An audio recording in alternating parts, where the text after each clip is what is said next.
আসসালামু আলাইকুম বন্ধুরা, কৌশিক ব্লগ থেকে স্বাগত জানাচ্ছি আরও একটা নতুন ব্লগে। আজকে আমরা একটু অন্যরকম ব্লগ করেছি আমি। আজকে আমরা রান্না করতেছি বাইং মাছের ভুনা, যেখানে আলু এবং টমেটো ব্যবহার করা হয়েছে। তো আমি ব্লগ শুরু করার আগেই আপনাদের ভাবি রান্না শুরু করে দিয়েছিল। তো আমি ছোট্ট করে প্রথমের ইনগ্রিডিয়েন্টসগুলো বলে দিচ্ছি। সামান্য একটু তেল, আদা রসুন বাটা, মরিচের গুঁড়া, হলুদের গুঁড়া দিয়ে আমরা মশলাটাকে হালকা ভুনা করে নিয়েছিলাম।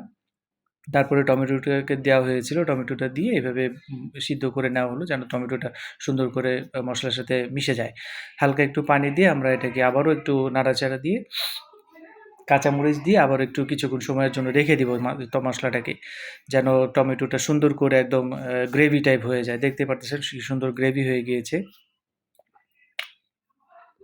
তো এখন আমরা এখানে অ্যাড করে দেব মাছগুলো।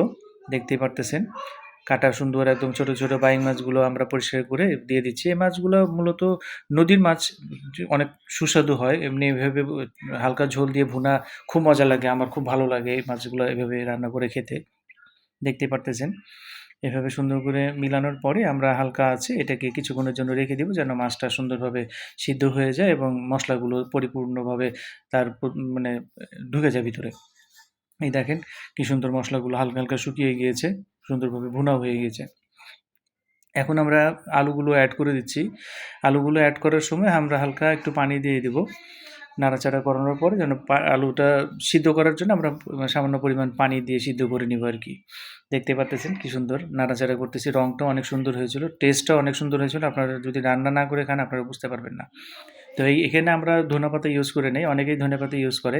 অনেকের পছন্দ না বা এখানে খুব সম্ভবত আমাদের বাসায় ধনেপাতা শেষ হয়ে গেছিল। আমার ওয়াইফের খুব পছন্দ ধনেপাতা। বাট না থাকার কারণে দিতে পারি নাই। তো আপনারা যারা পছন্দ করেন তারা ধনেপাতা দিয়ে খেতে পারেন, সমস্যা নাই। এই দেখুন শেষ মুহূর্তে কি সুন্দর পরিবেশন করেছিলাম আমরা খাওয়ার জন্য খাবার টেবিলে। তো বন্ধুরা কালকে আবার দেখা হবে ইনশাআল্লাহ। আল্লাহ হাফেজ। আসসালামু আলাইকুম।